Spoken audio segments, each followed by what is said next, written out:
Uşaqlar, bilirsinizmi bugün hansı gündür? Bəli müəllim, bu gün beynəlxalq kitab bağışlama günüdür. Doğrudur. Bugün biz kitablarımızı ehtiyacı olanlara bağışlasaq, bilik paylaşmış olarıq.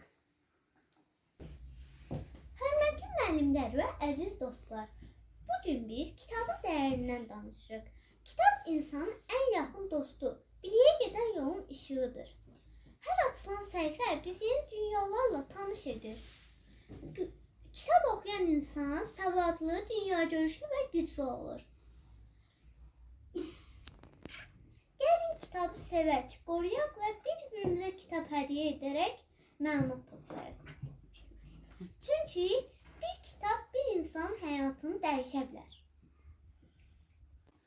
Mən bu kitabı çox sevmişəm, amma istəyirəm başqası da oxusun və faydalansın. Çox gözəl düşünmüsən Alin. Bağışlanan hər kitab bir uşağın gələcəyinə işıq olur. Mən də kitab gətirmişəm. Kitab paylaşmaq xoşbəxtlik işdir. Unutmayın uşaqlar, kitab paylaşmaq sadəcə hədiyyə deyil, ümid bəxş etməkdir. Hə.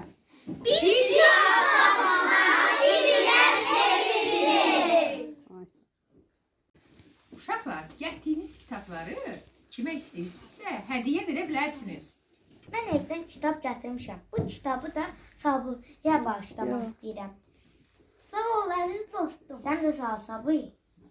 Mən də kitab gətirmişəm. Bu kitabı Nuraya bağışlamaq istəyirəm. Sağ ol əziz dostum. Mən də kitab gətirmişəm. Mən də bu kitabı Razimə bağışlamaq istəyirəm. Sağ ol əziz dostum. Mən də kitab gətirmişəm. Bu kitabı Məryəmə bağışlamaq istəyirəm. Çox sağ ol əziz dostum. Sən də sağ ol Məryəm. Mən də kitab gətirmişəm. Mən də evdən bu kitabı gətirmişəm. Mən də bu kitabı Yusifə bağışlamaq istəyirəm. Sağ ol əziz dostum. Sən də sağ ol Yusif. Uşaqlar, kitab bilik mənbəyidir. Biliklərinizi artırmaq üçün daha çox oxuyub, daha çox çalışmalısınız.